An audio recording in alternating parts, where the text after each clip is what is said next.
அதவன் என்று உன்னை யார் தள்ளினாலும் ஆபிரகாமின் தேவன் உன்னை தள்ளிடுவாரோ?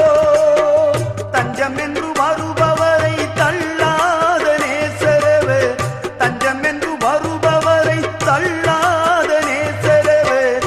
அஞ்சிடாதே மகனே மகளே என்று உன்னை தேற்றிடவே உனக்கொருவர் இருக்கின்றார். உன்னை விசாரிக்க துடிக்கின்றார். உன்னையும் என்னையும் இயேசு நேசிக்கிறார்.